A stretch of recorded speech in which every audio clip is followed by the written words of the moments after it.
théâtre de Namur fête cette année le 20e anniversaire de sa réouverture. À cette occasion, plusieurs manifestations culturelles ont vu le jour, notamment une exposition photo Rouge-Lointain. Nous avons pu visiter celle-ci et rencontrer le photographe André Soupard. C'est en 1994, quand il a appris que le théâtre se modernisait et allait perdre sa machinerie d'origine, qu'il a décidé de la photographier afin de l'immortaliser. Il faut savoir que toutes ces machines datent de 1868 et étaient les dernières d'Europe encore en service. J'ai pas voulu faire un travail documentaire, je voulais faire un travail artistique parce que les choses sont belles en soi, la matière, même les poussières, tout ce que ça évoque. Et puis, forcément, il y a toujours un aspect, surtout 20 ans plus tard, un peu documentaire. En tous les cas, comme c'est une trace de quelque chose qui a disparu, maintenant ça devient un témoignage au fond. Mais au départ, ma démarche était artistique, c'est clair.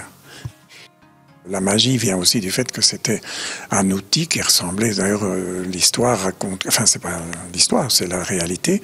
Les marins, quand la marine est devenue marine à vapeur, les marins de la marine à voile se sont reconvertis dans la machinerie de théâtre.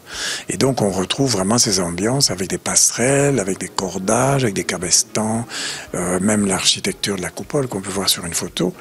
On dirait un bateau, on dirait la charpente d'un bateau, enfin si on la mettait à l'envers, c'est un bateau. Vous avez décidé d'imprimer toutes ces photos spécialement ici pour les 20 ans du théâtre? Oui, elles n'ont jamais été montrées, sauf deux qui sont dans un livre sur l'historique du théâtre, qui est sorti il y a 20 ans. Donc c'est la première fois qu'on les montre, c'est la première fois qu'on les voit. Okay. Et donc c'était l'occasion ou jamais, évidemment, 20 ans plus tard. Oui.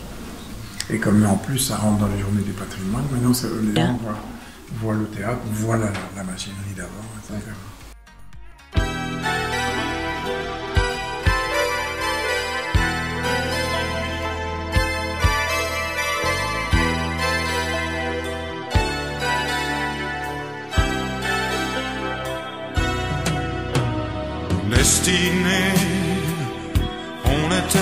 Un autre événement assez atypique fut le spectacle de Nicolas Beuys, un ancien élève du collège, et Jean-Michel Frère.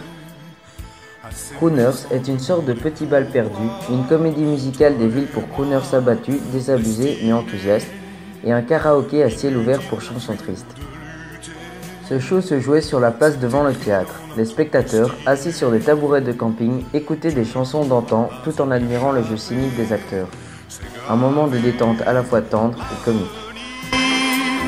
Malgré nous doit toujours devenir tous nos désirs d'amour inespérés, imaginés, inavoués.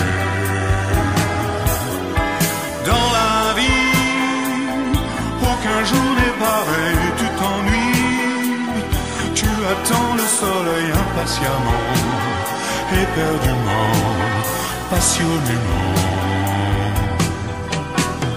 Destinée,